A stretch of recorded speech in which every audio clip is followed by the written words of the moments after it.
আল্লাহ তাআলা ডাক দিয়া বলে, পয়গম্বর আপনাকে আমি কাউসার দিয়েছি, আপনি ভয় করেন না, আপনি কষ্ট পাবেন না, আপনার দুঃখ পাবেন না, সব দুঃখ আমি দূর করে দিয়েছি।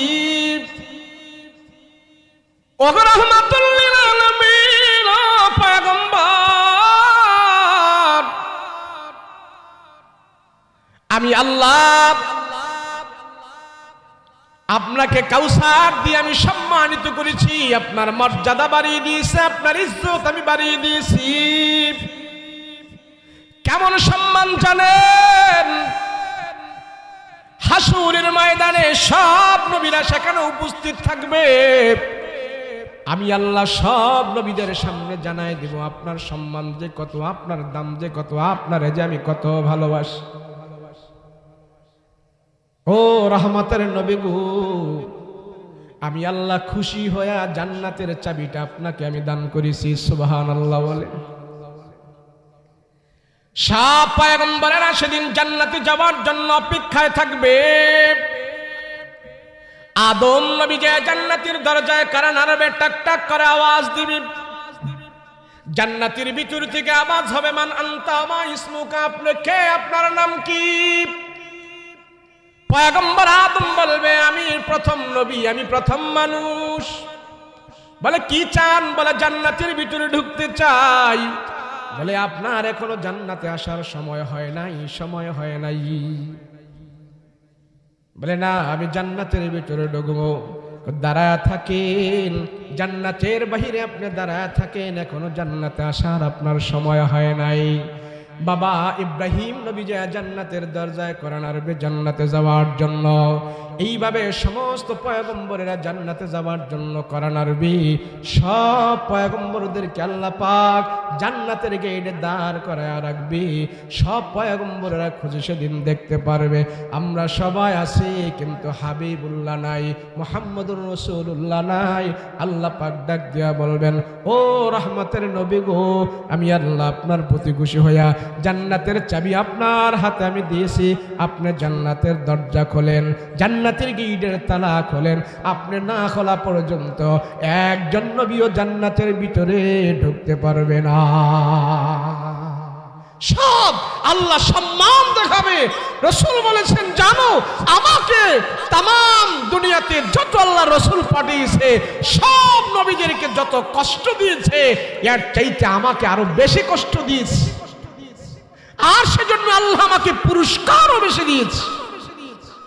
আমরা তো ইসলামের জন্য কষ্ট করতে রাজি না, কষ্ট করতে রাজি না।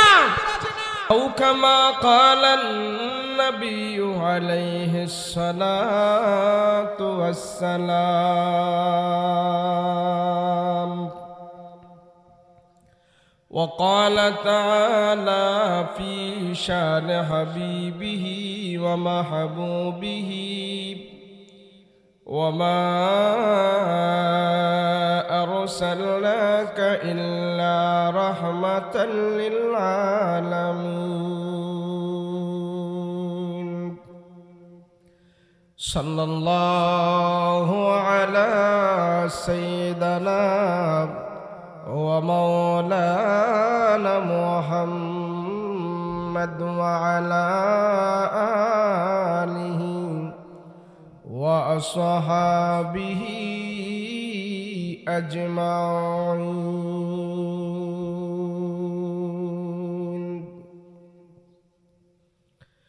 अल्लाह दिल दे जो तेरे इश्क के घर हो,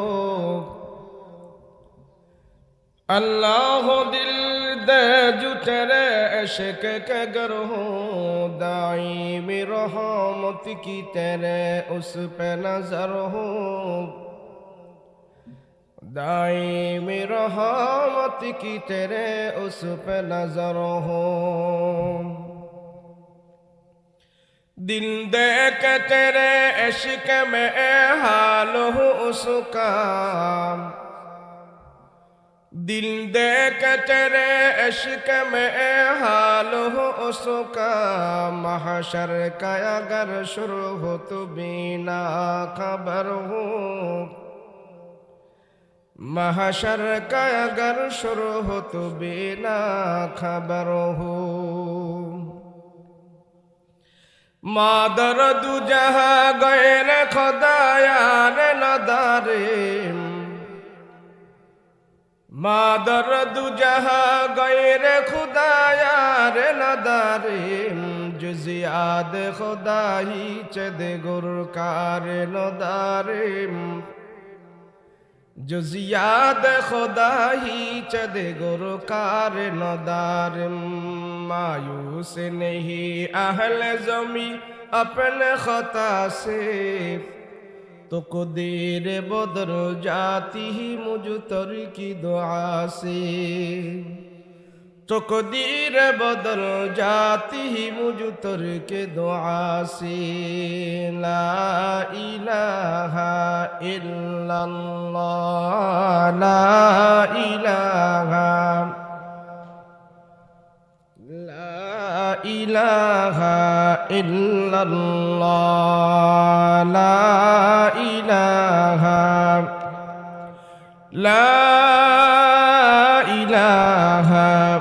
इल्लल्लाह मुहम्मदुर रसूलुल्लाह सल्लल्लाहु গাগুয়া মোহাম্মদিয়া ইসলামিয়া মাদ্রাসার উদ্যোগে ইসলামী মহাসম্মেলন আজকের মহতি মাহফিলের শ্রদ্ধাভাজন সভাপতি হযরতুল আল্লাহ মাওলানা মঈনুদ্দিন কাসিমি সাহেব, হযরত মাওলানা মুজিবুল হক সাহেব দামাত বরকাতুহুম, সম্মুখপান উপবিষ্ট দিনদার মুত্তাকি পরহেজগার ভাইরা,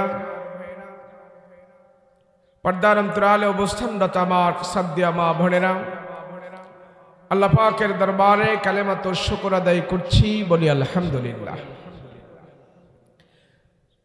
আজকে যিনি প্রধান অতিথি করবেন এখানে, সারা দুনিয়ার বুকে যাদের কথা, আমল, আখলাক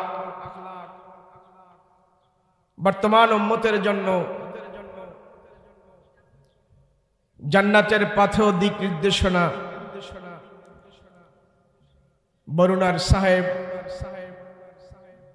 মাদাজিল্লাহুল আলী, আল্লাহ হায়াতে বরকত দান করেন, সকলে বলুন আল্লাহুম্মা আমিন।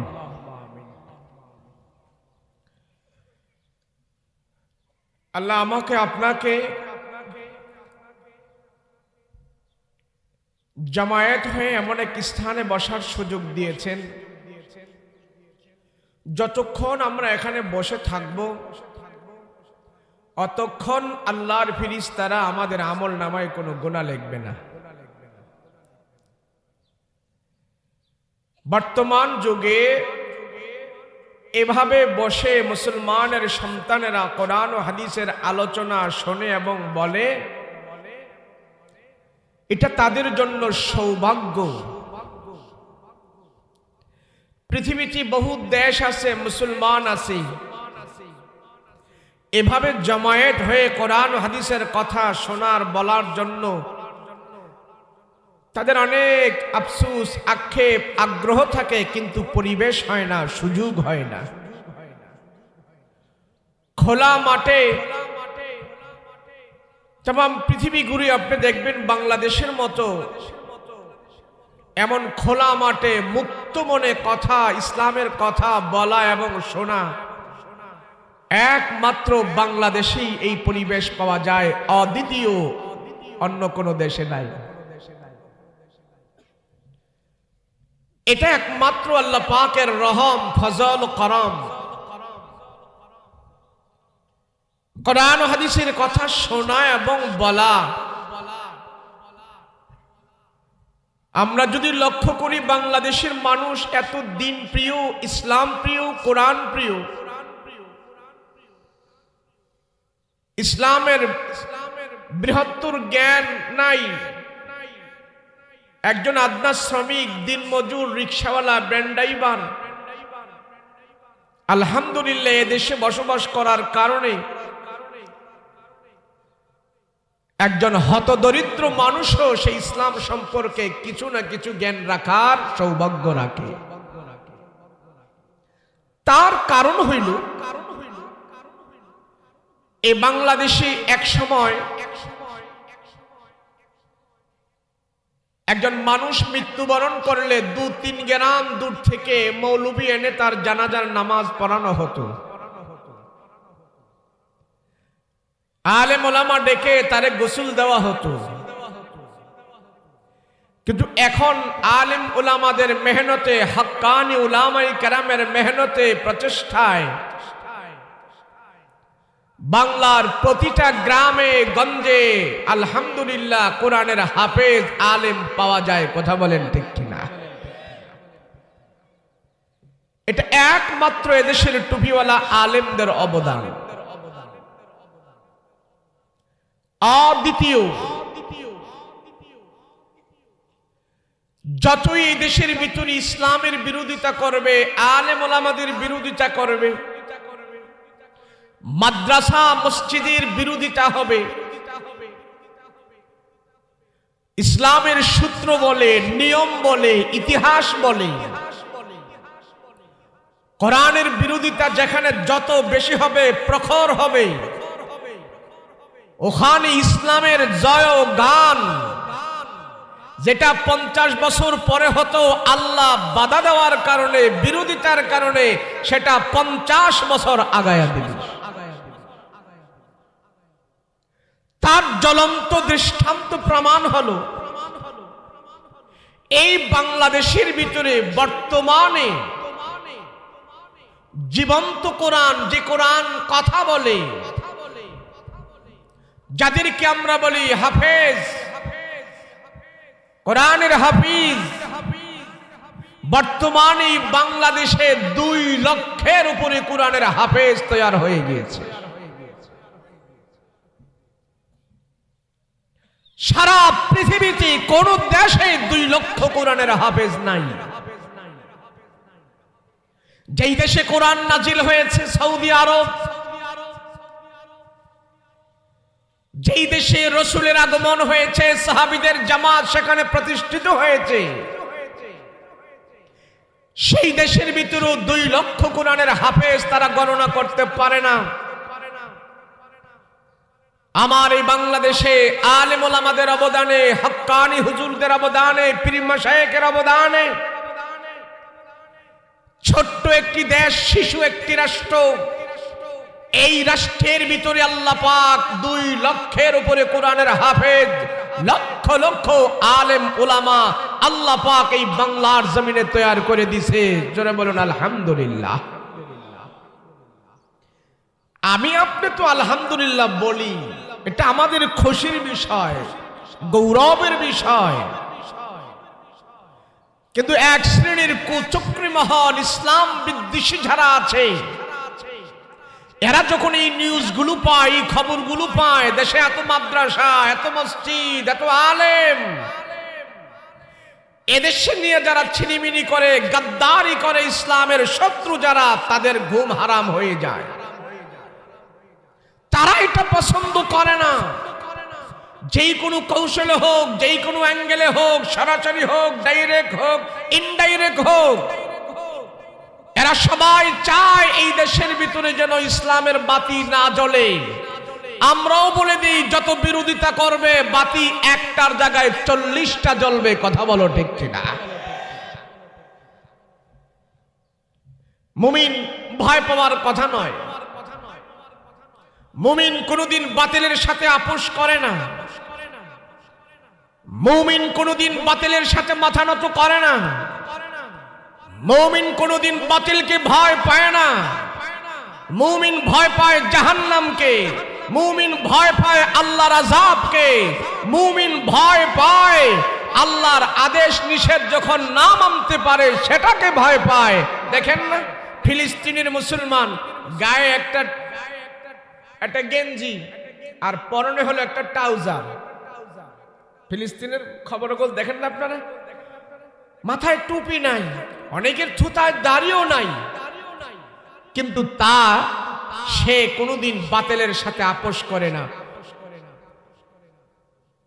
আমি কোরআনের ছোট্ট একটি সূরা তেলাওয়াত করেছি। এই সূরার চাইতে ছোট সূরা আর নাই। সূরা কাউসারের চাইতে কি কোরআনে কোন ছোট সূরা আছে? মাত্র 3টা আয়াত বিশিষ্ট এই সূরাটা, 3 আয়াত, কিন্তু আয়াত 3টা, কিন্তু তার শান মান অর্থ ব্যাখ্যা বিশ্লেষণ মুফাসসিরিনে কেরাম এত কিছু বর্ণনা এখানে করেছেন এই সূরার উপরে। সূরাতুল কাউসার আল্লাহ পাক আমার রাসূলের উপরে দান করে, নজরুলের উপরে নাজিল করে তামাম দুনিয়ার মানুষদেরকে শিক্ষা দিয়েছে এবং উৎফুল্ল করেছে। আর আমার রাসূলুল্লাহর মনকে আল্লাহ পাক প্রশান্ত করেছে। আমি জানি না আপনারা কোন ধরনের কথা বুঝেন, আমার কথা বুঝেন কি না বুঝেন আমি জানি না, কিন্তু আপনাদের মাত আমি অনেক সময় বুঝি না। হ্যাঁ, আমার মাত তো বুঝেন। যাই হোক, দিনের বেলা আমরা আবার ওয়াজ করতারি কম, তো আপনারা যে এখানে দিনের বেলা বসে রয়েছেন, আমার কুমিল্লায় যদি পুলিশেও পিটায় তো এত লোক বসে ওয়াজ শুনতো না। যে পুলিশও যদি বলে তাড়াতাড়ি ওয়াজে যা, না হয় বাইরে দিব, এমন বৈশা ওয়াজ শুনবে না। কিন্তু আমি তো মনে করছিলাম 2-4 জন লোক পাওয়া যাবে, কিন্তু এই যে দিনের বেলা বৈশা আপনারা ওয়াজ শুনতেছেন, আমি মনে করতেছি এটা সবচেয়ে বড় জিহাদ করতেছেন। এটা অনেক এই মাদ্দাটা, এই গুণটা একটা বড় সিফত আপনাদের, যে দিনের বেলাও কোরআন হাদিসের কথা এইভাবে উৎপেতে বসে শুনে আছেন। আমার মন বলতেছে আল্লাহর রহমত বিশেষভাবে আপনাদের উপরে আল্লাহ নাজিল করেছে। কেন? আল্লাহ যারে ভালোবাসে, যারে পছন্দ করে, যারে মহাব্বত করে, যার উপরে আল্লাহ পাকের রহমতের দৃষ্টি বারবার পড়ে, তারই আল্লাহ পাক এই জমিনে নেক কাজের মধ্যে শামিল করে। আমি আপনি বসে আছি এখানে, কোন কাজ এটা বলেন? কোন কাজে আসেন আপনারা এখানে? নেক কাজে না? আরে যেই কাজে আল্লাহর নাফরমানি হয় না, গুনাহ হয় না, ওইটাই তো নেক কাজ। আপনি এখানে 1 ঘন্টা 2 ঘন্টা 3 ঘন্টা আধা ঘন্টা যতক্ষণ বসে থাকবেন, অতক্ষণই আপনি নেক কাজের ভিতরে বসে আছেন, অতক্ষণ আল্লাহর ফেরেশতারা আপনার আমলনামায় কোনো গুনাহ লিখবে না। সবচেয়ে বড় নেক কাজ। তো কোরআন কারীম থেকে যে সূরা তেলাওয়াত, সেটা হলো সূরাতুল কাউসার। সবাই বলেন নাম কি? সবাই আওয়াজ করে বলেন নাম কি? সূরা কাউসার। এটা মোটামুটি মুসলমানের ঘরে জন্মগ্রহণ করলে এই সূরাটা সে মুখস্থ রাখবে। মাত্র 3টা আয়াত বিশিষ্ট। কি কয়টা আয়াত জোরে বলেন? মাত্র 3টা। সবাই পড়েন আমার সাথে, ইন্না আ'তাইনাকাল কাউসার ফাসাল্লি লিরাব্বিকা ওয়ানহার ইন্না শানিআকা হুয়াল আবতার। আয়াত কয়টা? 3টা। মুফাসসিরিনে কেরাম তারে নিয়ে যে তাফসীর করেছে, আমার ছোট মানুষের দ্বারা সব বর্ণনা করা সম্ভব না।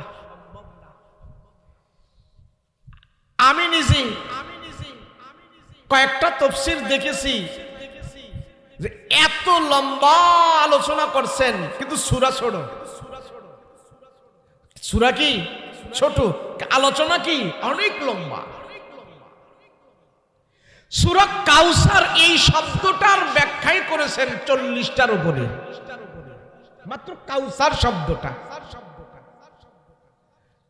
কাউসার এই একটা শব্দের ব্যাখ্যা 40-এর উপরে আছে।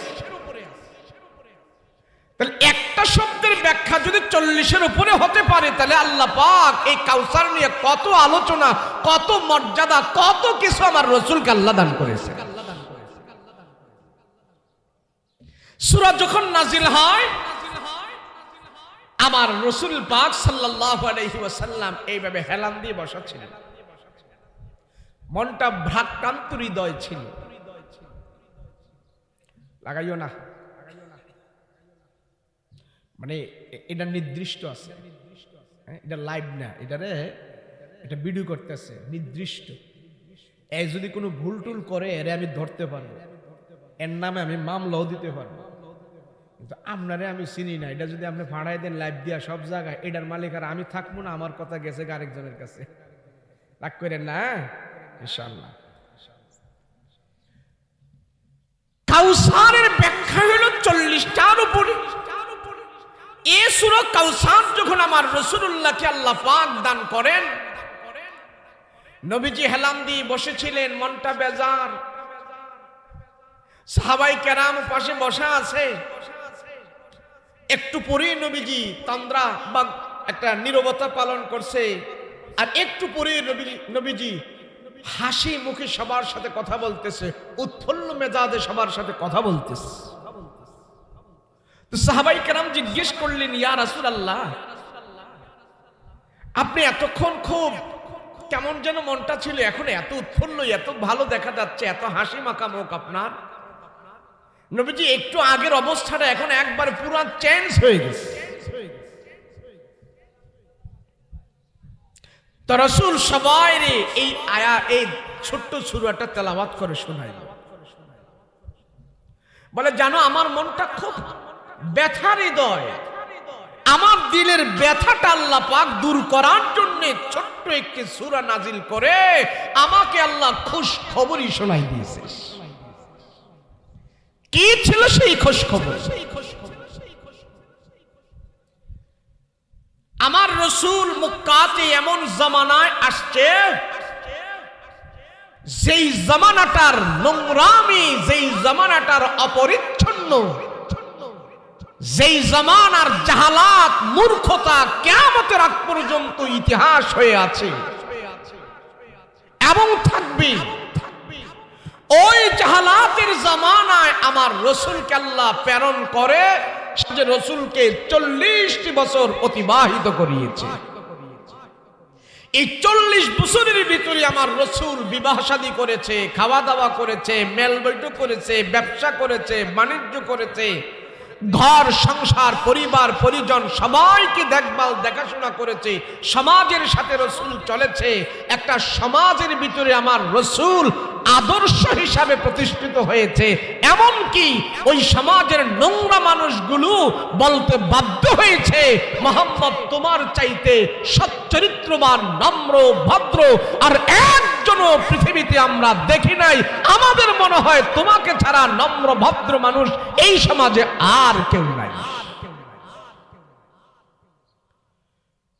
40 বছর আমার রাসূলকে এই জাহেলদের সমাজে আল্লাহ অতিবাহিত করাইছে। কয় বছর? 40 বছর। আমাদের সমাজে তো ভালো, আপনাদের সমাজে তো ভালো। ওই সমাজের মানুষগুলো এত নিকৃষ্ট ছিল যে বেশি করে মদ খাইতে পারত, এরে সবাই সালাম দিত, এরে সবাই শিল্পপতি মনে করত। বলেন, যেই সমাজের মানুষ নেশা বেশি করলে তারে সম্মান দেয়, যে বেশি নেশা করে এর কারণে যে সম্মান পায়, আর বাকিগুলোর অবস্থা কেমন হবে? শুধু তা নয়, নারী পুরুষ তারা উলঙ্গ হয়ে খানায় কাবায় যায়, তারা তোয়াফ করত। বলল, তোমরা নারী পুরুষ খানায় কাবায় উলঙ্গ হয়ে তোয়াফ করতে আসছো, কি কারণ, ব্যাপার কি? আমরা জামা কাপড় পরে, একটু দূর থেকে বলো, আমরা জামা কাপড় পরে অনেক গুনাহ করেছি, অনেক খারাপ কাজ করেছি, আল্লাহর নাফরমানি করেছি। এখন আমরা আল্লাহর ঘরে ঢুকবো পবিত্র হওয়ার জন্য, ইবাদতের জন্য। তাহলে যেই জামা কাপড় পরে আমরা গুনাহ করছি, খারাপ করছি, এগুলি নিয়ে কি আমরা আল্লাহর ঘরের ভিতরে ঢুকতে পারি? সেই জন্য আমরা সবগুলো চেঞ্জ করে খালি শরীরে আমরা খানায় কাবায় ঢুকছি। বলেন, ভালো মানুষের মাথা খারাপ হলে তারে পাগল কয়, পাগলের মাথা খারাপ হলে আপনাকে দেশে কি কয়? ছাগল কয়। তো আমার মনে হয় ওই জাহেলাতের মানুষগুলো পাগলও হয়েছে, ছাগলও হয়েছে। যেই জামা কাপড় পরে তুমি জিনা করেছো, খারাপ করেছো, সেগুলি পরে তুমি খানায় কাবায় ঢুকে ইবাদত করছো না, এগুলি সব ফেলে উলঙ্গ হয়ে খানায় কাবায় ঢুকছো, এটাকে তুমি ইবাদত মনে করছো? আরে মাথা খারাপের দল, যদি জামা কাপড় খারাপ হওয়ার কারণে এগুলি ফালাইয়া উলঙ্গ হয়ে ঢুকতে পারো, তো যেই যন্ত্রপাতি দিয়ে গুনাহ করছিল এগুলি তো কাইট্টা লাওয়ার দরকার ছিল। কথা বলেন ঠিক না? এগুলির বলা হয় জাহেল। আর এই জাহেলের সমাজে আল্লাহ আমার রাসূলকে 40 বছর অতিবাহিত করেছেন। কয় বছর? জোরে বলেন, আরো জোরে বলেন, কয় বছর? 40টি বছর।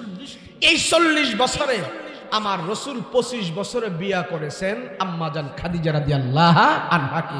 আমি এই ইতিহাস বলবো না, আমি বলতেছি এই সমাজে রাসূল বিবাহ শাদী করেছেন, নবীজির সন্তান হয়েছে, নবীজি ফ্যামিলি চালিয়েছেন, নবীজি খাওয়া দাওয়া করেছে, উঠা বসা করেছে। জাহেলদের সমাজে রাসূলুল্লাহ নবী হওয়ার আগে সবার কাছেই ভালো, এমনকি রাসূলকে তারা বলতে বাধ্য হয়েছে তুমি আল আমিন, তুমি সচ্চরিত্র, তোমার জবান দিয়ে কোনোদিন মিথ্যা কথা বের হয় নাই। যখন রাসূল নবুয়তি পেয়েছেন, আম্মাজান খাদিজা রাদিয়াল্লাহু আনহার ঘরে যেই সন্তান আদিগুলো হয়েছিল, রাসূল পাক সাল্লাল্লাহু আলাইহি ওয়াসাল্লামের এই সন্তানগুলো, নবীজির ছেলেগুলো পরিপক্ক বয়স হওয়ার আগে আগেই দুনিয়ার জমিন থেকে ইন্তেকাল হয়ে তারা দুনিয়া থেকে চলে যায়। আল্লাহ পাক রাসূলের সন্তানগুলোকে নিয়ে যায়, কিন্তু সন্তান হারায়া নবীজির অন্তরের ভিতরে ব্যথা পায়। কাসেম, তাহের, ইব্রাহিম, এই সন্তানগুলো যখন আমার রাসূলকে আব্বু আব্বু বলে ডাকে, নবীজির অন্তরের ভিতরে শান্তি পায়। কেন? বাবা হিসাবে সন্তানের প্রতি একটা মহব্বত, সন্তানের প্রতি একটা আকর্ষণ, বাবা হিসাবে সন্তানের পিতার একটা যে সম্পর্ক আমার রাসূলুল্লাহর ভিতরেও ছিল। নবীজিকে বলে আব্বু, নবীজিও দোগাল বলে সন্তানদের চুমা দেয়, মহাব্বত দিলের ভিতরে বাড়ে। সন্তানকে সাথে করে করে নিয়ে নবীজি হাঁটাহাঁটি করে, আদর করে, সোহাগ করে, গালে চুমো দেয়, কোলে নেয়। এইভাবে আমার পয়গম্বর সন্তান নিয়ে চলাফেরা করে। ছোট ছোট সন্তানগুলো রাসূলের, বাবার সন্তানের ভিতরে যে একটা মহব্বত লেগেছে, যখন 8-9 এমন একটা বছরে চলে যায় সন্তানগুলো, আল্লাহ পাক রব্বুল আলামিন মৃত্যু নামক যন্ত্রণা দিয়া সন্তানগুলো দুনিয়া থেকে বিদায় করে নিয়ে যায়। রাহমাতুল লিল আলামিন নিজের সন্তান যাকে দুগাল বলে চুমু দেয়, সন্তানগুলোকে কোলে নেয়, সন্তানগুলোকে আদর করে মহব্বত করে।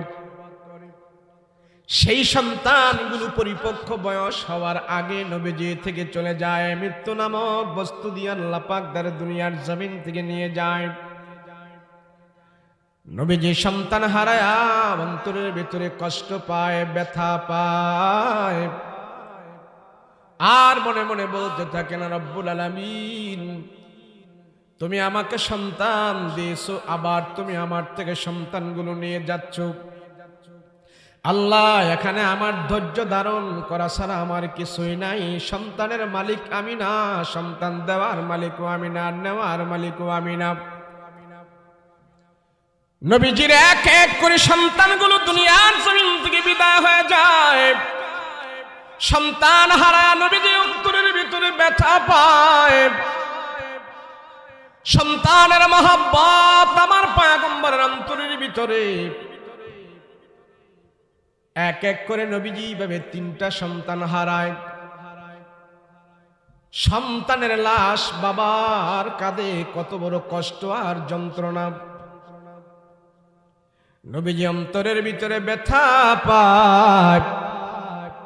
সন্তানগুলো কবরের ভিতরে রেখে আসে, আর পয়গম্বর কষ্ট করি আল্লাহর কাছে বলে, আল্লাহ তাতেও আমি তোমার দরবারে শুকর করি, তুমি আমাকে সন্তানগুলো দাও, আবার তুমি নিয়ে যাও, এখানে আমার কিছুই করার নাই, আমি তারপরও তোমার দরবারে শুকর আদায় করি।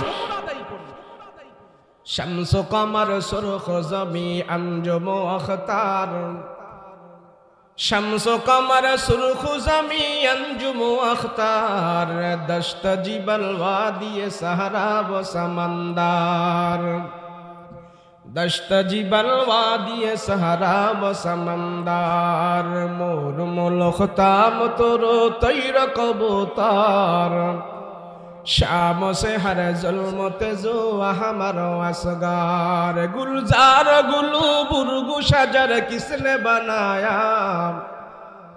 गुलजार गुलू बुर्गु शजर किसने बनाया तालिब मायूसी का हो ये सब जिसने बनाया तालिब मायूसी का हो ये सब जिसने बनाया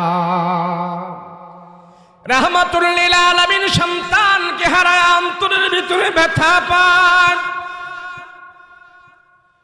এখন নবীজি দুনিয়ার জমিন থেকে তার আদরের সন্তানকে হাতছাড়া করলো সেই জন্য রাসূলের অন্তরের ভিতরে ব্যথা আরেক দিক দিয়ে মক্কার কাফেররা আমার পয়গম্বরের এই ব্যথার মাঝে আরো ব্যথা দিয়েছে তারা মক্কার বড় বড় সর্দারেরা লিটারে মিটিং করে বসে বলে এই মুহাম্মদের বিরুদ্ধে আমাদের এত কোনো টেনশন নাই মুহাম্মদকে নিয়ে আমরা এত টেনশন করতে চাই না কেননা জানো মুহাম্মদ দুনিয়ার জমিন থেকে বিদায় হয়ে যাবে মুহাম্মদের ইসলামও দুনিয়া থেকে বিদায় হয়ে যাবে বলে কেমনে কই দেখো না মুহাম্মদ হইল আফতার মুহাম্মদ হইল লেসকাটা মুহাম্মদ হইল কুরাইশা বলে কেমনে কই মুহাম্মদ বলতিছি তার নাকি বলে সবচেয়ে বড় সম্পদ হইল কোরআন মুহাম্মদের নাকি সবচেয়ে বড় ধর্ম হইল ইসলাম মুহাম্মদের সম্পদ হইল নাকি শরীয়ত কিন্তু মুহাম্মদ দুনিয়া থেকে বিদায় হওয়ার পর তার শরীয়ত ধরার মতন কোনো মানুষ নাই কোরআন প্রতিষ্ঠিত করার মতো কোনো মানুষ নাই মুহাম্মদের সম্পদ দুনিয়াতে বাস্তবায়ন করার জন্য মুহাম্মদের পক্ষ থেকে কোনো সন্তান নাই সন্তান মারা যাবে মুহাম্মদ মারা যাবে মুহাম্মদের ইসলাম দুনিয়া থেকে বিদায় হয়ে যাবে হাসাহাসি করতেছে আরে দুনিয়াতে বাবার মিল ইন্ডাস্ট্রি ধরার জন্য ব্যবসা বাণিজ্য ঠিক রাখার জন্য সন্তানেরা দায়িত্ব নেয় মক্কার কাফেররা বলে মুহাম্মদের সবচেয়ে বড় ইন্ডাস্ট্রি মুহাম্মদের সবচেয়ে বড় সম্পদ হলো ইসলাম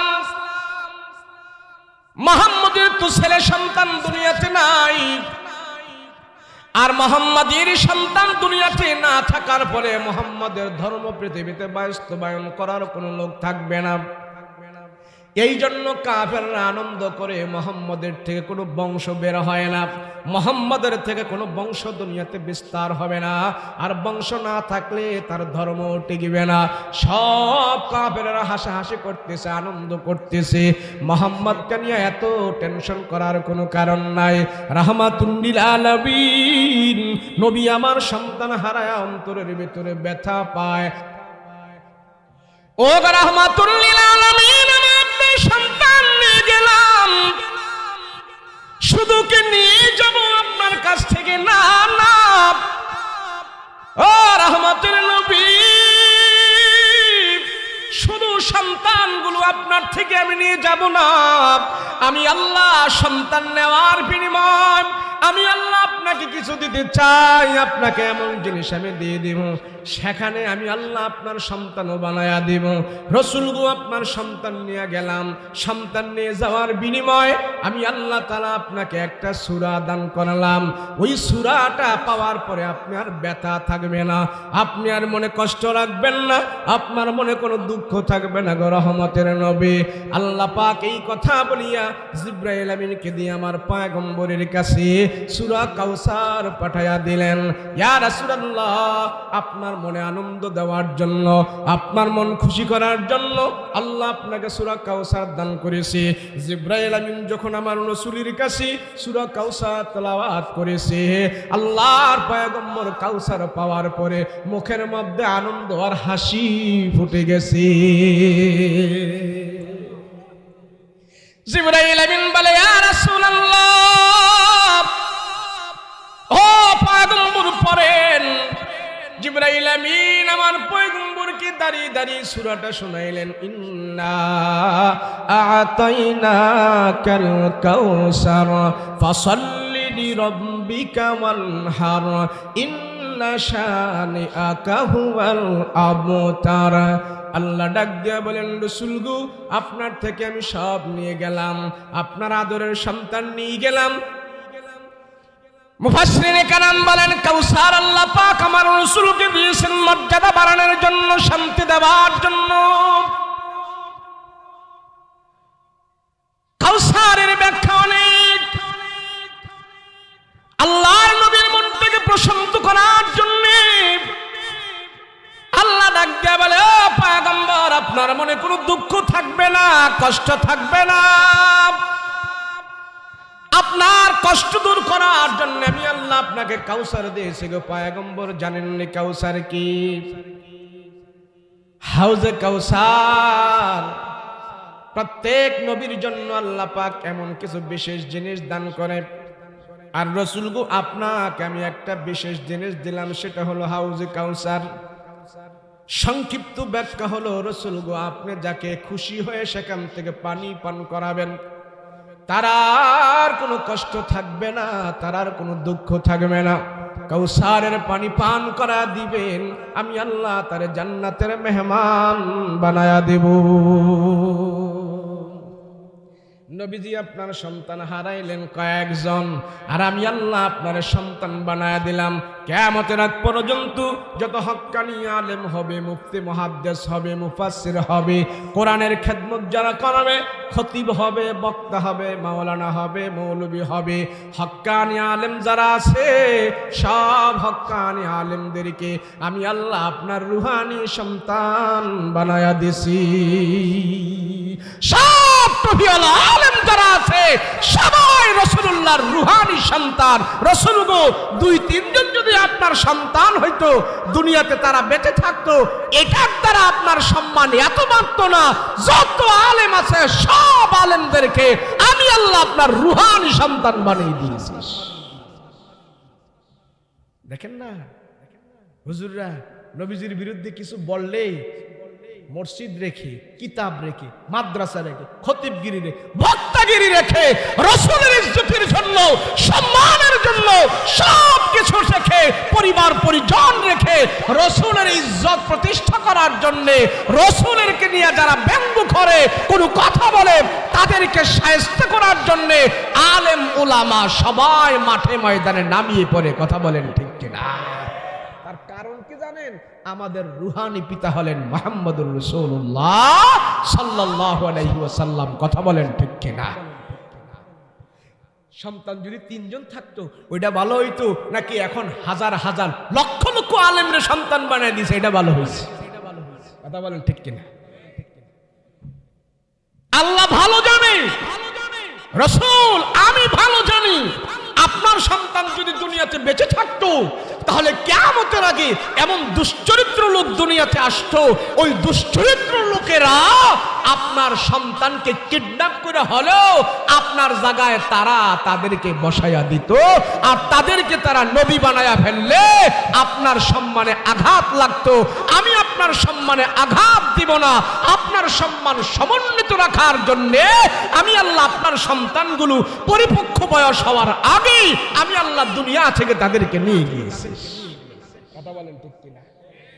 রাসূলের সন্তান যদি এখন থাকতো, তাহলে কিছু কিছু মানুষ জোর করে হলেও রাসূলের সন্তানদেরকে তারা নবী বানায়া ফেলতো। দেখেন না, ঈসা নবীরে আল্লাহর বেটাই বানাই ফেলছে। উযাইর আলাইহিস সালাতু ওয়াস সালাম এরাও কয় আল্লাহর পুত্র, ঈসা নবীরও কয় আল্লাহর পুত্র। খ্রিস্টানেরা ঈসা নবীরে আল্লাহর পুত্র বইলা এখন তারা ঈসা নবীরে নবী মানে। বলেন আল্লাহর কি পুত্র আছে? আল্লাহর পুত্র আছে? পুত্র নাই। ওই দারুল উলুম দেওবন্দ মাদ্রাসার পাশে এক খ্রিস্টান, দেওবন্দ মাদ্রাসা থেকে একটু দূরে, তো ওই খ্রিস্টান মুসলমানদেরকে ধোঁকা দিয়া দিয়া খ্রিস্টান বানায়। আল খেল্লা জুব্বা পাগড়ি টুপি লাগায়া মানুষদেরকে ডাইকা ডাইকা নিয়ে বলে, এই মুসলমানেরা, তোমরা আমাদের নবী ঈসাকে আল্লাহর পুত্র মানো না, আরে তোমরা তো বোকা, কোরআনও বুঝো না, কিছু বুঝো না। বলে দেখো তোমাদের কোরআন থেকেই আমি দেখাচ্ছি ঈসা নবী যেন আল্লাহর পুত্র। এইভাবে মিথ্যা কথা বলে বলে এলোপাতারি ব্যাখ্যা বিশ্লেষণ করে করে মুসলমান সরল মনা মুসলমানদেরকে বুঝাইয়া খ্রিস্টানের দলের অন্তর্ভুক্ত করে। ওই পাদ্রী এইভাবে অপব্যাখ্যা করে করে অনেক মুসলমানকে খ্রিস্টান বানায় ফেলছে। তো দারুল উলুম দেওবন্দ মাদ্রাসার আপনাদের এখানে যে মাদ্রাসা আছে, এই মাদ্রাসার সাথে এই এলাকার কিছু লোকজন বেশি মহব্বত আছে না? সব সময় খবর নেয়, আছে না? নাই?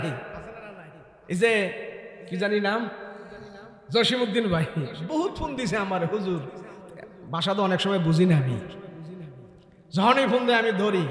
অনেক সময় অনেক খবর নিছে, নির্বাচনের লেগে এই কয়দিন খবর টবর একটু কম নিছে, আগে খুব খবর নিছে, হুজুর আইবা, হুজুর এই করবা এই করবা। তা হেরাজম সিলেটি লোক যখন আমাদের সাথে মোবাইলে মাতে, আমার তো খুব মজা হয়ে লাগে, মোবাইল কাটি না, আমি কইতে থাক কিছু ভাষা শিখি। দরকার আছে তো, দরকার আছে না? মাশাআল্লাহ দিলে অনেক কথাবার্তা শিখে ফেলছি, সিলেটি কথা, অসুবিধা নাই। তো এমন মাদ্রাসার সাথে মিয়া সাহেবদের সাথে বেশি মহব্বতের কিছু লোক আছে না আপনাদের ভিতরে? অনেকে আছে না? এমন দারুল উলুম দেওবন্দ মাদ্রাসার হুজুরদের পিছনে নামাজ পড়ে এমন কিছু একনিষ্ঠ মুসল্লি আছে। তো ওইখান থেকে ওই একনিষ্ঠ কিছু মুসল্লি থেকে একজন মুসল্লি এই রাস্তা দিয়ে হাইটা যাইতেছে। উনি পড়াশোনা তেমন জানে না, কৃষক মানুষ, রাস্তা দিয়ে হাইটা যাইতেছে। তো হেঁটে যখন যাচ্ছে তো ওই খ্রিস্টান পাদ্রী অরে ডাইকা নিচ্ছে, এই মেয়ে এদিকে আসো। তো দুই চার জনে হেরে ডাইকা নিয়া এই হুজুরের কাছে বসাইছে, খ্রিস্টান পাদ্রীর কাছে বসাইছে। বসানোর পরে বলতেছে, তোমরা তো মুসলমান, তোমরা তো আমাদের অনেক কথা বিশ্বাস করো না। আমরা তো বলি যে ঈসা আলাইহিস সালাতু ওয়াস সালাম আল্লাহর পুত্র, তোমরা এটা মানতে চাও না। তোমাদের কোরআন থেকে যদি আমি দেখাই দিতে পারি মানবা তো ঈসা নবী যেন আল্লাহর পুত্র? এখন যে লোকটা মাদ্রাসার সাথে হুজুরদের সাথে চলাফেরা করে, এর তো কিছু না কিছু ধর্ম সম্পর্কে জ্ঞান আছে, কথা কয় না? আছে না নাই?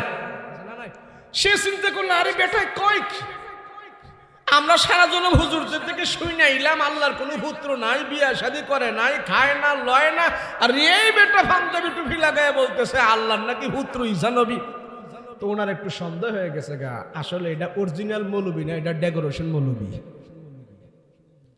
এখন কয় আপনি কি কইতে চান? আমি কোরআন দিয়া বুঝামু আল্লাহর পুত্র যেন ঈসা নবী, তুমি কিন্তু খ্রিস্টান হয়ে যাইবা যদি দেখাইতে পারি। কাচ্চা রাখেন, মনে মনে কয় তোমার বাপ সাহেব আমি বুঝে ফেলছি, আমিও কোরআন জানি না, তুমিও জানো না। আচ্ছা আচ্ছা, কোরআন দিয়ে পড়ে বুঝায় না আমাকে আল্লাহর পুত্র যেন ঈসা নবী। আগে একটু যুক্তির আলোকে আমি একটু কথা বলি। কয় কি বলো? ঈসা নবী যদি আল্লাহর পুত্র হয়ে থাকে তাহলে তো আল্লাহ বিয়া করছে, বিয়া শাদী করছে, একটা বয়স আছে। কয় হ। কি কইবা? যদি আল্লাহ বিয়া কইরা ঈসা নবীর পুত্র জন্ম দিয়া থাকে তাহলে আল্লাহর বয়স কত? বিয়া করলে একটা বয়স লাগবে না? বয়স কত? তো খ্রিস্টান পাদ্রীকে ধইরা নাও আল্লাহর কোটি কোটি কোটি বছর। আচ্ছা মানলাম কোটি বছর, তো আল্লাহ যে বিয়া করছে বিয়ার বয়স কত? ধইরা নাও বিয়ার বয়স কোটি কোটি বছর। আচ্ছা কোটি কোটি বছরে বিয়া কইরা আল্লাহ বাচ্চা জন্ম দিছে কয়টা? কয় একটা। ঈসা নবী আর দিছে না? কয় না, একটাই। কয় থুরু বেটা রাখ, বেয়াদব কোতাগার। আল্লাহ কোটি কোটি বছর হায়াত পাইয়া বিয়া কইরা বাচ্চা জন্ম দিছে একটা। আমার বয়স 60 বছর, আমি বিয়া কইরা আমি বাচ্চা জন্ম দিছি 12টা। তোর আল্লাহর সে আমার বাবার বেশি বেটা রাখ, তুই যা বাউতা বাজে আমি বুঝে ফেলেছি। আমাদের মাদ্রাসার হুজুররা বলেছে, সূরা কুল হু আল্লাহর ব্যাখ্যা করে আমাদেরকে শোনাইছে আল্লাহর কোনো পুত্র নাই, খায় না, বিয়া শাদী করে না। আর তুই বলতেছিস আল্লাহর বলে পুত্র আছে। তুই যে সিটিং আমি বুঝে ফেলেছি, থাক তোর কোরআন লইয়া তুই আমি যাইগা। বলেন মাদ্রাসার সাথে যখন হুজুরদের সাথে এইভাবে একজন নিরক্ষর লোক চলাফেরা করে, যাতায়াত করে, সম্পর্ক রাখে, এলাকায় মাদ্রাসা থাকে, এমন সহি সহি আকীদা নিয়া সাধারণ মানুষও কবরও যেতে পারে। কথা বলেন ঠিক কিনা? এই কথাটা বলার অর্থ হইল খ্রিস্টানরা এইভাবে যদি আমার ঈসা নবীকে নবী বানায় ফেলে আর নবীর পুত্র আল্লাহর পুত্র ঈসা নবীকে যদি বানায় ফেলে, তো এই জমানে এসে রসুলের সন্তানগুলোকেও তো তারা এইভাবে আল্লাহর পুত্র বানায় ফেলতো, নবীর সন্তানকে নবী বানায় ফেলতো। কেননা আমাদের দেশে তো প্রথায় আছে, পীরের ছেলে পীর হয়, এলেম কালাম থাকার না থাকে। পীরের ছেলে পীর হয়, তো ইমা নবীর ছেলে নবী হইব, এটা তো কেউ অযৌক্তিক মনে করতো না, বলতো এটাই স্বাভাবিক। কথা বলেন ঠিক কিনা? এর জন্য আল্লাহ বলে, রসুল আমি যে আপনার সন্তানগুলোকে দুনিয়া থেকে পরিপক্ক বয়স হওয়ার আগে আগে নিয়ে যাচ্ছি, এটা আপনার মনে হয়তো সামান্য সময় একটু ব্যথা লাগে, কিন্তু এই ব্যথা চিরদিনের জন্য না। আপনার সম্মান, ইজ্জত, মর্যাদা সব ঠিক রাখার জন্য আমি আল্লাহ আপনার সন্তানগুলো নিয়ে গেছি। মন খারাপ করেন না, নিয়ে যাওয়ার বিনিময় আমি আল্লাহ সূরা কাউসার আপনাকে দান করে দিয়েছি। ওগো রাহমাতুল লিল আলামিন, আপনি মন খারাপ করবেন না। আমি আল্লাহ আপনাকে কাউসার দিয়েছি। এই কাউসার আপনার জন্য অনেক দামি, আপনার উম্মতের জন্য অনেক দামি।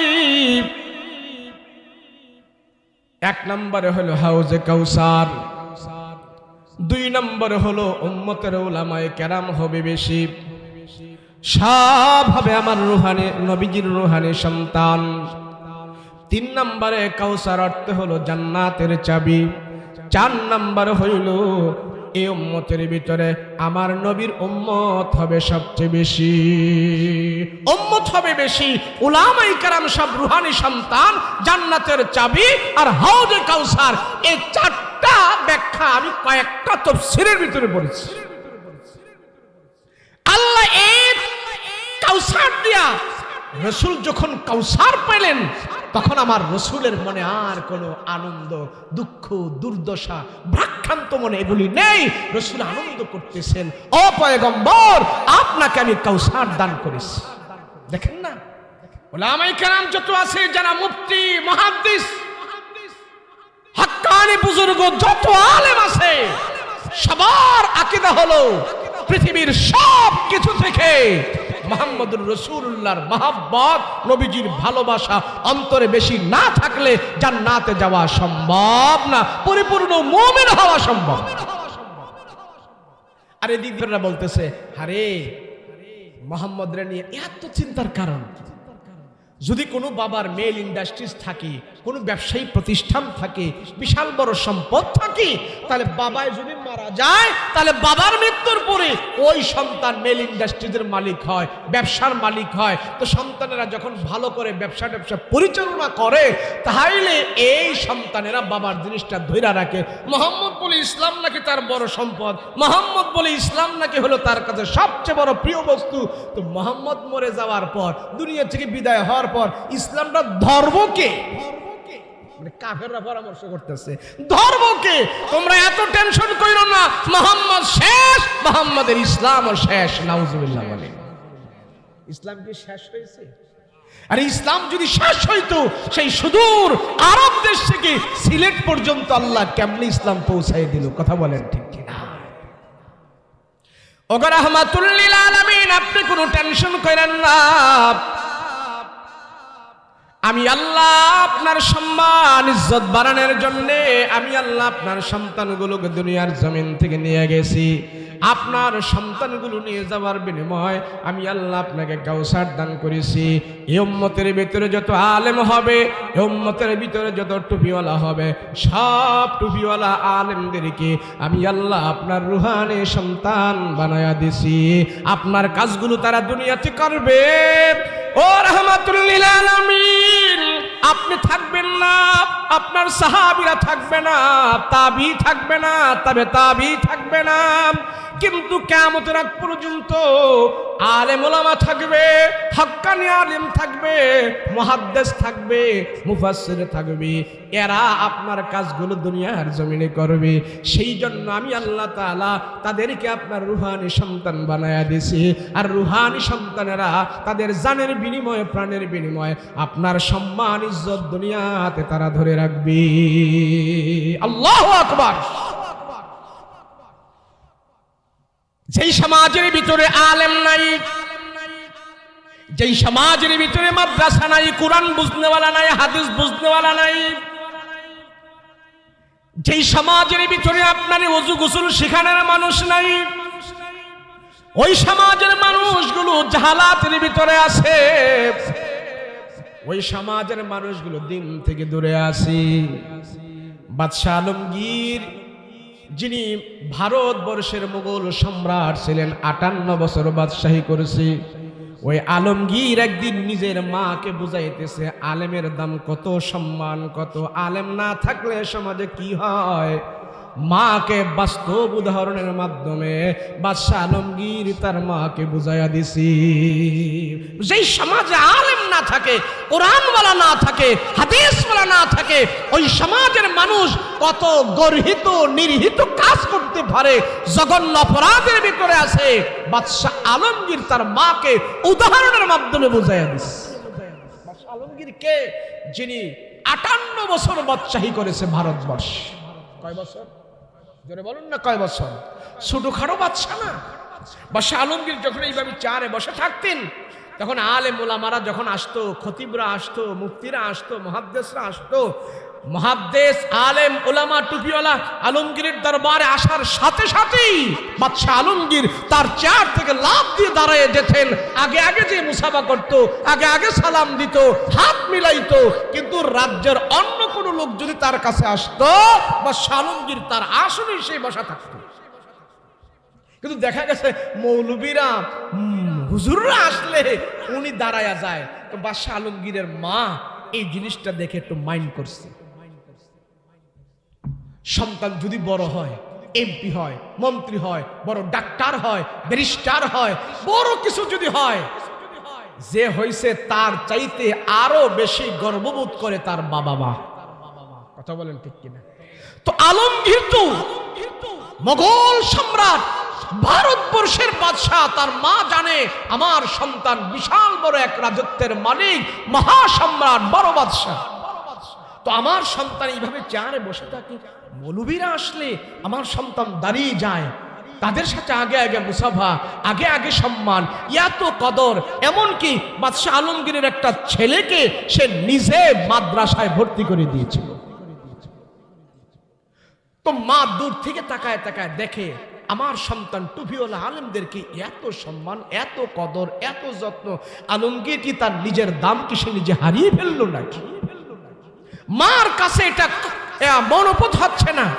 এক সময় আলমগীরকে কাছে ডেকে নিয়ে বলে, বাবা আমি জানি তুমি হলে এই মোগল সম্রাট, এই ভারতবর্ষের একজন পাওয়ারফুল বাদশাহ, কিন্তু তোমার কিছু কিছু কর্মকাণ্ড আমাকে হতাশ করে ফেলে। বলে মা কি?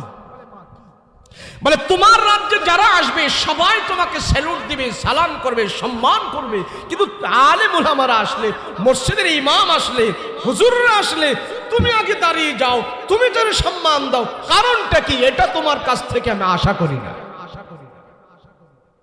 এখন মারে কেমনে বুঝাবে? মারে কেমনে বুঝাবে? আমি দাঁড়িয়ে যাই, আমি সম্মান করি। মারে বুঝানোর জন্য বাদশাহ আলমগীর একটা উদাহরণ দৃষ্টান্ত পেশ করেছে। আর উদাহরণ দৃষ্টান্তটা বাদশাহ আলমগীর মাকে সচক্ষে দেখিয়ে এরপরে প্রমাণ করেছে।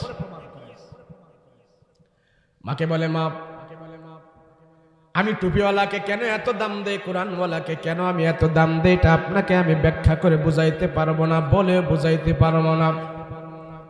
কয় যদি না বুঝাইতে পারো, আজকে থেকে যেন কোনো আলেমকে এত সম্মান করতে আমি না দেখি, তুমি সাধারণভাবে তাদেরকে সম্মান দেবা। এত ঊর্ধ্বে সম্মান দেওয়ার কোনো কারণ নাই। তুমি রাজা, তুমি মন্ত্রী, তুমি পাওয়ারফুল বাদশাহ, তার চেয়ে তুমি অনেক দামি। বাদশাহ আলমগীর বলে, ও মা কেমনে তোমারে বুঝামো, কেমনে তোমারে বুঝামো? আমি আমার দিল থেকে কোরআনওয়ালাকে আমি মহব্বত করি, আমি এত ভালোবাসি। মাগো আমি কেন এত ভালোবাসি এটা তোমাকে কেমনে বোঝাবো? মাকে বলে, মা আগামীকালকে সকালবেলা 10টার সময় আপনি আমার সাথে এক জায়গায় যাবেন। বলে ঠিক আছে যাব। বাদশাহ আলমগীর মাকে ধরে সকাল বেলায় এমন মাঠের দিকে রওনা হলেন, চক ক্ষেত খামারের দিকে রওনা হইলেন। মাকে ধরে ধরে নিয়ে বিশাল বড় চাটিয়াল ময়দানে ক্ষেতের দিকে দিয়া গেলেন, মাঠের দিকে নিয়ে গেলেন। সেখানে যাওয়ার পর বাদশাহ আলমগীর সেখানে মাকে দেখাইতেছেন, দেখো গো মা, এখানে একটা গাবি গরু, এখানে একটা ষাঁড় গরু, একটা ষাঁড় আর একটা গাবি। বলে তাতে কি হয়েছে বলো? বলে দেখো মা, এই ষাঁড় গরুটা গাবির পেটের ভিতরে থেকে বের হয়েছে। বলে কি হয়েছে? বলে দেখো। কিছুক্ষণ দাঁড়িয়ে বাদশাহ আলমগীর মাকে দেখাইতেছে, মা এখানে একটা ষাঁড় গরু আর একটা গাভী, এই ষাঁড় গরুটা গাভীর পেটের ভিতর থেকে বের হয়েছে। বাদশাহ আলমগীর মা বলতেছে, বুঝলাম এই ষাঁড় গরুটা গাভীর বাচ্চা, গাভীর পেট থেকে বের হয়েছে। অনেকক্ষণ দাঁড়িয়ে থাকার পর বাদশাহ আলমগীর বলে, মা তোমাকে বোঝানোর জন্য শুধু আমি উদাহরণটা পেশ করতেছি। আমি কেন টুপিওয়ালাকে ভালোবাসি, কেন আলেমকে ভালোবাসি, কেন কোরআনওয়ালাকে ভালোবাসি, এটা বোঝানোর জন্য শুধু আমি তোমাকে নিয়ে এখানে দাঁড়ায় আছি। দীর্ঘক্ষণ দাঁড়িয়ে থাকার পর এবার দেখতে পাইল ওই ষাঁড় গরুটা কিছুক্ষণ পর পর গাভীর উপরে উঠতে চায়, গাভীর উপরে উঠতে চায়। আলমগীর বলে, মা এই যে ষাঁড় গরুটা গাভীর উপরে উঠতে চায়, কাজটা কি ভালো না খারাপ?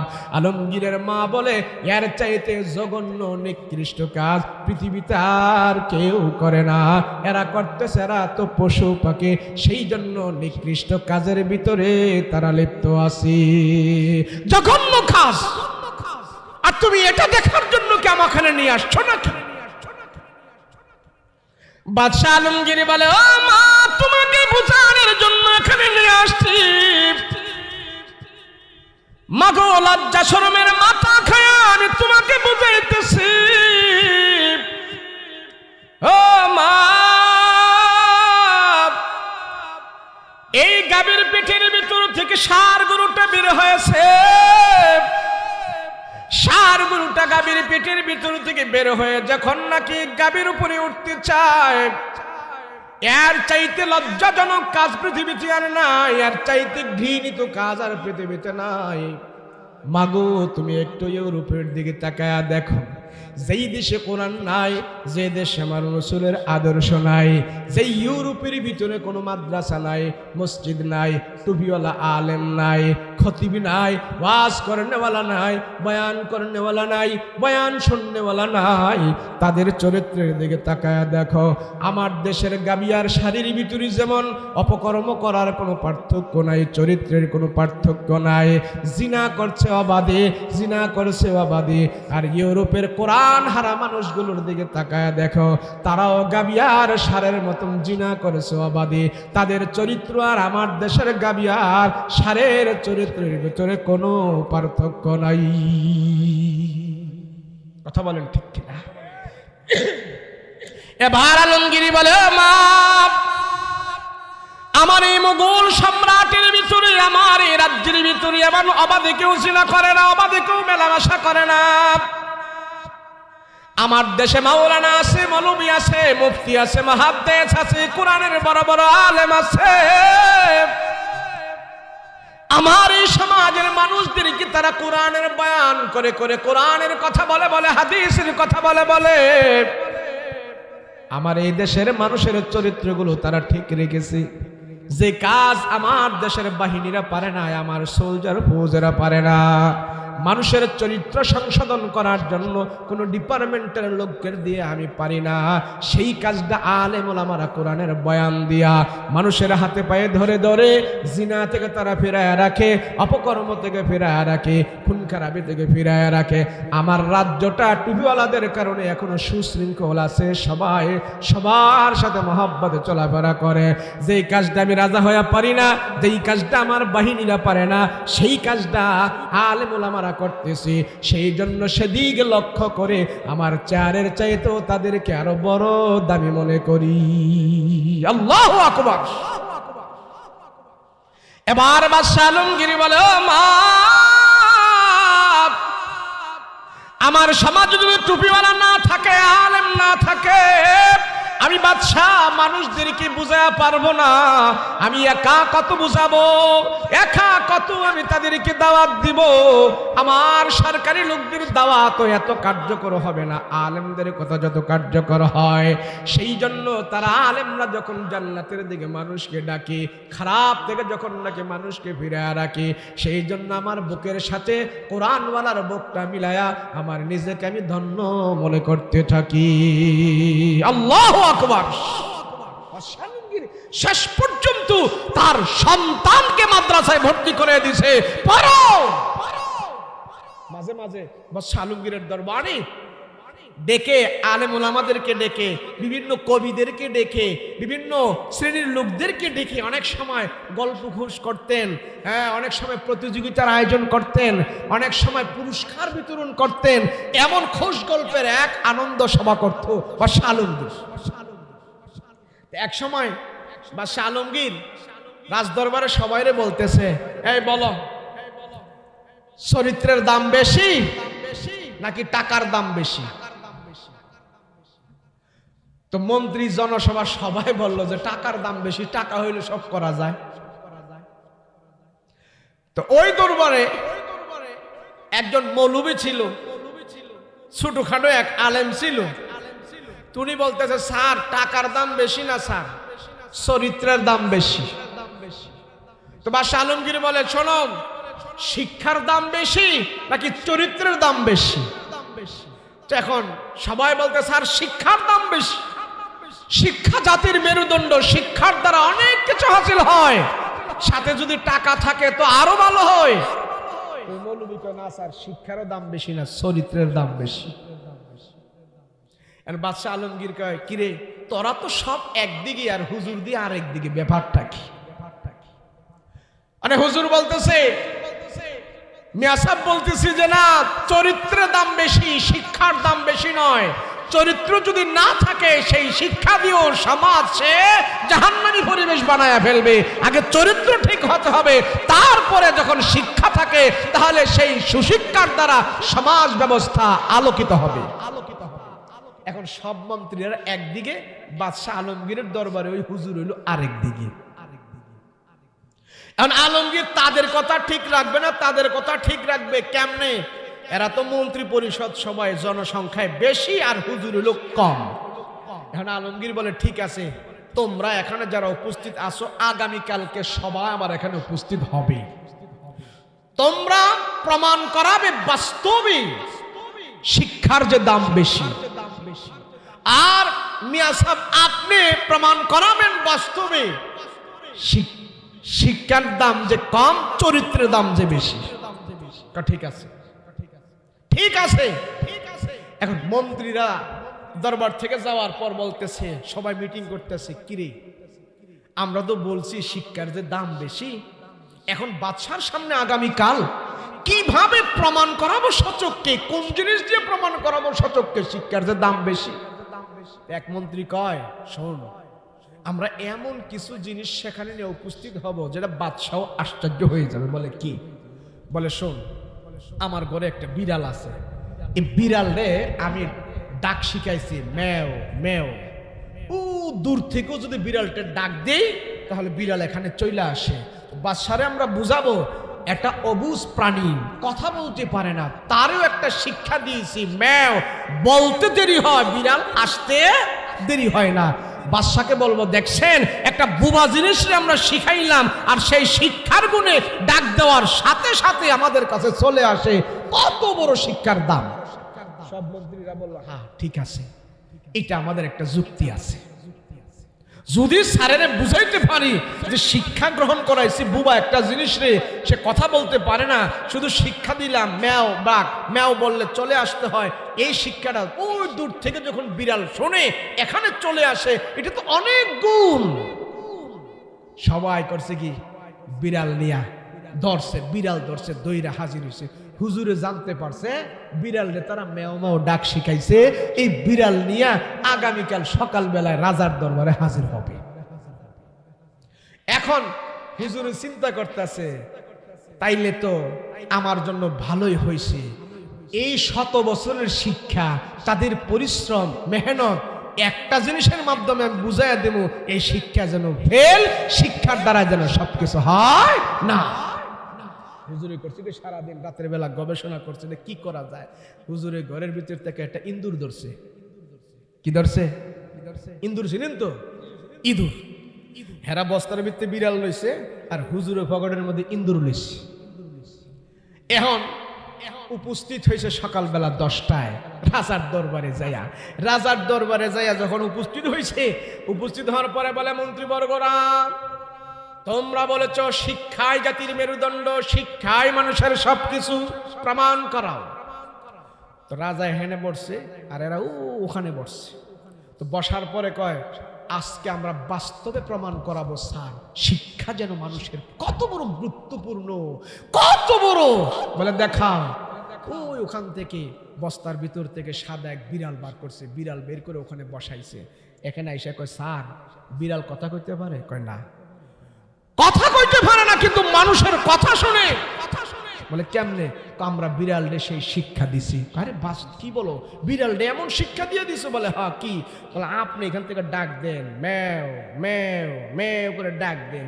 তো বাদশাহ আলমগীর বিড়ালটা ডাক দেখে ম্যাও ম্যাও বলার সাথে সাথেই বিড়াল দৌড়ে বাদশাহ আলমগীরের কাছে হাজির হয়ে গেছে। আলমগীর তো খুশি। আরে করলি কি তোরা? বিড়াল রে এত ভস্মানায় ফেললি, এমন জিনিস শিখাই দিলি, ওখানে গিয়ে ডাক দিলে চলে যায়, ওখানে গিয়ে ডাক দিলে চলে যায়। আরে শিক্ষার তো বহুত দাম রে। হুজুর রে কয়, দেখছেন এরা তো প্রমাণ দেখাইলো। আপনি কি এই শিক্ষা যেন কি করে দেখছেন? একটা বুবা বিড়ালকে পর্যন্ত আমাদের আয়ত্তে নিয়ে আর পড়ছে শিক্ষার গুণে। আপনি কি করছেন? ঠিক আছে, বিড়ালটা কোসার এই যে হুজুরের পকেটেতে বার করে বিড়ালের সামনে ইঁদুর ছেড়ে দিচ্ছে। ইঁদুর ছেড়ে দেওয়ার পর ইঁদুর তো এখন দৌড়াইতেছে, বিড়াল তো ইঁদুর ভাইয়া ইঁদুরের ভিসে দৌড়াইতেছে। ইঁদুর দৌড়ায়, বিড়ালও দৌড়ায়, ইঁদুর দৌড়ায়, বিড়াল দৌড়ায়, রাজদরবার হুলস্থুল করে ফেলছে। হুজুর কয়, স্যার বিড়ালটা ডাকেন তো। তো সব মন্ত্রী ডাকে ম্যাও ম্যাও, কোনো মন্ত্রীর কথা শোনে না। বিড়াল ইঁদুর ভাইয়া সব মন্ত্রী ভইলা গেছে, বিড়াল এখন ইঁদুরের ভিসে দৌড়াইতেছে। এখন হুজুরে কয়, স্যার আপনাকে শিক্ষা কো, এতদিনের শিক্ষা গেল কই গেল? সব মন্ত্রী এবং বাদশাহ আলমগীর বিড়ালটা ডাকতেছে, কারো ডাক শোনে না। হুজুর কয়, স্যার দেখছেন বিড়ালের চরিত্র, সব শিক্ষা ভুলে গিয়া আগের চরিত্রই সে চরিত্রবান হয়েছে, আপনাকে কথা শুনবে না, এতদিনের শিক্ষা সব ভুলে গেছে। বিড়ালটা যদি আগে চরিত্র শিক্ষা দিতেন তাইলে আপনাদের ডাকও শুনতো, তার চরিত্র হইতো। এত বছরের শিক্ষা ইঁদুর ভাইয়া বিড়াল ভুলে গেছে, কথা কন ঠিক কিনা? এখন বাদশাহ ওই সব মন্ত্রীর এক সাইডে রাইকা মিয়া সাহেব এদিকে আহ। মিয়া সাহেবরে নিয়ে ফুলের মালা পরায়া বলে, আমি আজকে বুঝতে পারছি তুমি মিয়া সাহেব গভীর কথা বলছো, আগে মানুষের চরিত্রই দরকার, শিক্ষা পরে কথা বলো, ঠিক কিনা? ওই শিক্ষা হলো মানুষের মেরুদণ্ড, ওই শিক্ষা হলো জাতির মেরুদণ্ড, ওই শিক্ষা হলো জাতির উন্নয়ন, ওই শিক্ষা হলো জাতির সমাজকরণ, ওই শিক্ষা হলো আমাদের দিলে প্রশান্তি। যেই শিক্ষার ভিতরে আছে আল্লাহর বাণী, যেই শিক্ষার ভিতরে আছে আখিরাতের জ্ঞান, যেই শিক্ষার ভিতরে আছে মানবতা, যেই শিক্ষার ভিতরে আছে আদর্শতা। আল্লাহ বলে, ও পয়গম্বর, মুক্কার জাহালাত, মুক্কার মূর্খতা, মুক্কার অন্ধকার, মুক্কার অশালীন, মুক্কার নেশা, মুক্কার অসভ্য সব কিছু আমি দূর করেছি কোরআন দিয়ে। আর এই সমাজেও যদি কোরআন প্রতিষ্ঠা হয়, ঘরে ঘরে কোরআন তেলাওয়াত হয়, কোরআন মানে এই বাংলাদেশের সমাজ সোনার সমাজে পরিণত হয়ে যাবে।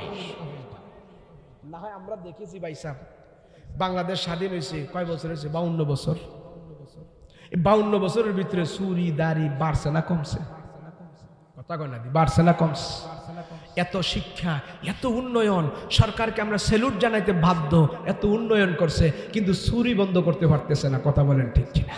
সরকারও বিপদে হয়ে গেছে, এত চুরি করতে হয়। কথা বলেন ঠিক কিনা? সরকারও বিপদে পড়ে গেছে, এত চুরি করতে হয়। নেশা বাড়ছে, মদ বাড়ছে, জুয়া বাড়ছে, জিনা বাড়ছে। এত যদি বাড়তে পারে, উন্নয়নও যদি বাড়ে, আর এগুলি বাড়ার কারণে উন্নয়ন পিছনে পড়ে যাবে। কথা বলেন ঠিক কিনা? মানুষ চরিত্রবান হতে হবে। রাসূল পাক সাল্লাল্লাহু আলাইহি ওয়াসাল্লাম মক্কা এসে আইন জারি করে নাই, নোটিশ জারি করে নাই, র‍্যাব নাযিল করে নাই, কোনো কিছু করে নাই, আগে মানুষদেরকে কোরআনের শিক্ষা দিয়েছে। কথা বলেন ঠিক কিনা? কোরআনের আইন বাস্তবায়ন করে নাই, আগে কোরআন তেলাওয়াত শিখাইছে, কোরআনের আদর্শ এনেছে, মানুষদেরকে এনেছে। এরপরে ওমর তৈয়ার হয়ে গেছে, আবু বকর তৈয়ার হয়েছে, উসমান তৈয়ার হয়েছে, আলী তৈয়ার হয়েছে, তলহা তৈয়ার হয়েছে, জুবায়ের তৈয়ার হয়েছে। এইভাবে 1,25,000 সাহাবী যখন রাসূলের ডাইনে বামে তৈয়ার হয়েছে, কিয়ামতের আগ পর্যন্ত সারা দুনিয়ার মানুষ চ্যালেঞ্জ করেও একজন ওমর প্রতিষ্ঠা করতে পারবে না। কথা বলেন ঠিক ঠিক? তো মক্কার জাহালাত দূর করছে নবীজি কোন আইন দিয়া? কোরআন দিয়া। কথা বলেন কি দিয়া? কোরআন দিয়া। এই সমাজ যদি প্রতিষ্ঠা করতে হয়, জাহালাত দূর করতে হয়, নেশা দূর করতে হয়, কোরআন দিয়ে সম্ভব, অন্য কিছু দিয়া সম্ভব না। কথা বলো ঠিক কিনা? এটা কোন থানা কয়টা রে? গোলাপগঞ্জ। এই গোলাপগঞ্জ থানা হয়েছে কয় বছর হয়েছে? 50 বছর? আরো বেশি? ধরি 50, ধরি 52 বছর। 52 বছরের ভিতরে গোলাপগঞ্জ থানার ভিতরে 2 বছর করে হলেও 26 জন ওসি সরকার পাঠিয়েছে। একজন ওসির মেয়াদ সর্বোচ্চ 2 বছর থাকে একটা থানায়। তো 26 জন ওসি গোলাপগঞ্জ থানায় সরকার পাঠিয়েছে। বেতন দিছে, রেশন দিছে, গাড়ি দিছে, কোয়ার্টার দিছে, গাড়ির চালার জন্য তেলও দিছে, কত কিছু দিছে।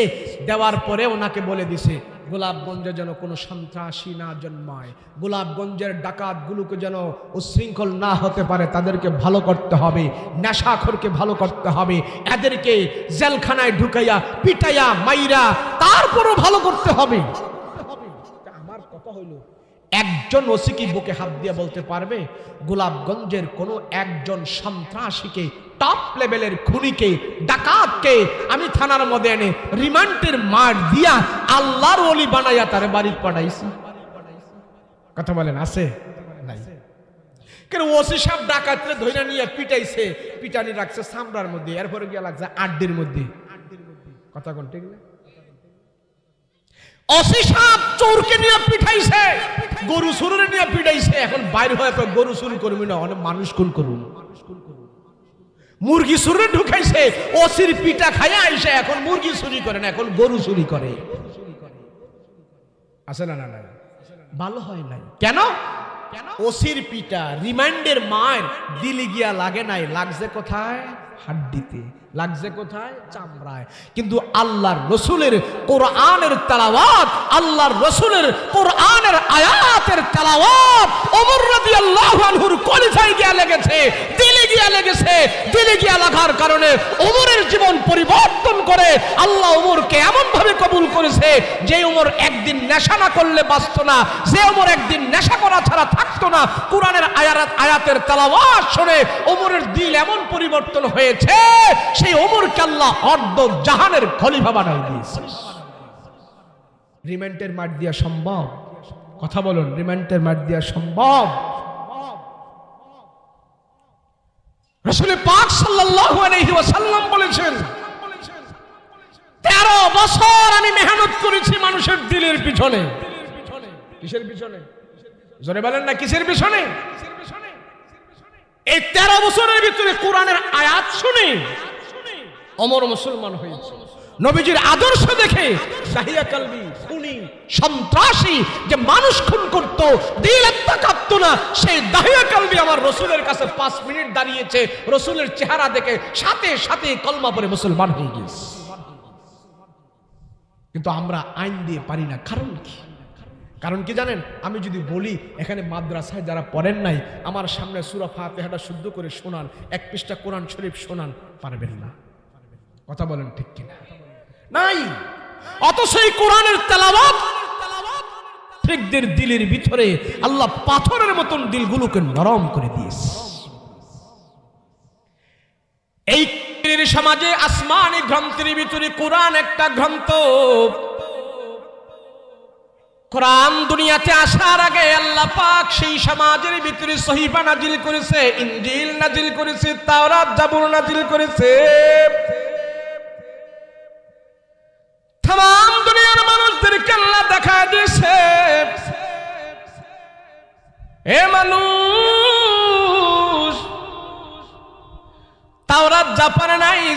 যা পারে নাই, ইনজিল যা পারে নাই, সহিফা যা পারে নাই, আমি তাওরাত জাবুর ইনজিল দিয়া মানুষকে আমি পরিপূর্ণ করি নাই, কোরআন দিয়া মানুষকে পরিপূর্ণ করেছি। কেননা তাওরাত নাজিল হওয়ার পিছনে আল্লাহর রহস্য ছিল, জাবুর নাজিল হওয়ার পিছনে রহস্য ছিল, আর কোরআন নাজিল হওয়ার পিছনে আল্লাহর রহস্য আছে। দুইটার রহস্য আকাশ পাতাল ব্যবধান, আকাশ পাতাল ব্যবধান। তাওরাত জাবুর ইনজিল ফুরক ইনজিল সহিফা এগুলি দিয়ে আল্লাহ পাক বলেছেন, নবীরা তোমাদেরকে দায়িত্ব দিলাম, তোমাদেরকে ক্ষমতা দিলাম এগুলি সংরক্ষণ করার জন্য। কোরআন আমার রাসূলের সিনার ভিতরে আল্লাহ দিয়ে বলে, পয়গম্বর এটাকে সংরক্ষণ করার দায়িত্ব আমি আল্লাহ আপনাকে দেই নাই। এই কোরআনের ভিতরে আপনি ডান হাত বাম হাত কোন লাগাইবেন, নিজের পক্ষ থেকে কোনো কিছু বলবেন, সেই ক্ষমতাও আপনাকে আমি দেই নাই। ওগো রাহমাতুল লিল আলামিন, আমি আল্লাহ নিজে দায়িত্ব নিয়েছি কোরআন হেফাজত করার। জানেন কেমনে নিয়েছি? দুনিয়ার মানুষ বাঁচতেও পারবে না, বুঝতেও পারবে না, ভাবতেও পারবে না। আমি নাবালক ছেলে যারা আছে, যাদের কোনো গুনাহ নাই, দুনিয়ার কোনো খবর বুঝে না, দুনিয়ার কোনো মজা বুঝে না, ওই সন্তানের সিনার ভিতরে আমি আল্লাহ তাআলা, অবু শিশুর ভিতরে আমি আল্লাহ তাআলা কোরআনটাকে মুখস্থ করায়া তামাম পৃথিবীর মানুষকে আমি দেখাই দিতে চাই। নির্ভেজাল সিনার ভিতরে আমি আল্লাহ কোরআন সংরক্ষণ করে দিয়েছি। নির্ভেজাল, শিশুর দিলে কোনো ভেজাল নাই, সেখানে আমি আল্লাহ কোরআন ঢুকাই দিয়েছি। সুবহানাল্লাহ। সেই জন্য আল্লাহ তাআলা ডাক দিয়া বলে, পয়গম্বর আপনাকে আমি কাউসার দিয়েছি, আপনি ভয় করেন না, আপনি কষ্ট পাবেন না, আপনার দুঃখ পাবেন না, সব দুঃখ আমি দূর করে দিয়েছি। ওগো রাহমাতুল লিল আলামিন, পয়গম্বর আমি আল্লাহ আপনাকে কাউসার দিয়ে আমি সম্মানিত করেছি, আপনার মর্যাদা বাড়িয়ে দিয়েছি, আপনার ইজ্জত আমি বাড়িয়ে দিয়েছি। কেমন সম্মান জানেন? হাসুরের ময়দানে সব নবীরা সেখানে উপস্থিত থাকবে, আমি আল্লাহ সব নবীদের সামনে জানাই দেব আপনার সম্মান যে কত, আপনার দাম যে কত, আপনারে যে আমি কত ভালোবাসি। ও রহমতের নবী গো, আমি আল্লাহ খুশি হয়ে জান্নাতের চাবিটা আপনাকে আমি দান করেছি। সুবহানাল্লাহ বলে। সব পয়গম্বরেরা সেদিন জান্নাতে যাওয়ার জন্য অপেক্ষায় থাকবে। আদম নবী যে জান্নাতের দরজায় কারা নাড়বে, টাক টাক করে আওয়াজ দিবে, জান্নাতের ভিতর থেকে আওয়াজ হবে, মান আনতা মা ইসমুকা, আপনি কে, আপনার নাম কি? পয়গম্বর আদম বলবে, আমি প্রথম নবী, আমি প্রথম মানুষ। বলে কি চান? বলে জান্নাতের ভিতরে ঢুকতে চাই। বলে আপনার এখনো জান্নাতে আসার সময় হয় নাই, সময় হয় নাই। বলে না, আমি জান্নাতের ভিতরে ঢুকবো। দাঁড়ায় থাকেন, জান্নাতের বাহিরে আপনি দাঁড়ায় থাকেন, এখনো জান্নাতে আসার আপনার সময় হয় নাই।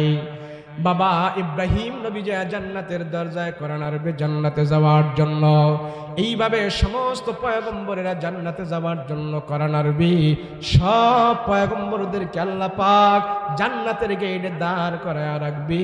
সব পয়গম্বরেরা খুঁজে সেদিন দেখতে পারবে আমরা সবাই আছি, কিন্তু হাবিবুল্লাহ নাই, মুহাম্মদুর রাসূলুল্লাহ নাই। আল্লাহ পাক ডাক দিয়া বলবেন, ও রহমতের নবী গো, আমি আল্লাহ আপনার প্রতি খুশি হইয়া জান্নাতের চাবি আপনার হাতে আমি দিয়েছি, আপনি জান্নাতের দরজা খোলেন, জান্নাতের গেটের তালা খোলেন। আপনি না খোলা পর্যন্ত একজন নবীও জান্নাতের ভিতরে ঢুকতে পারবে না।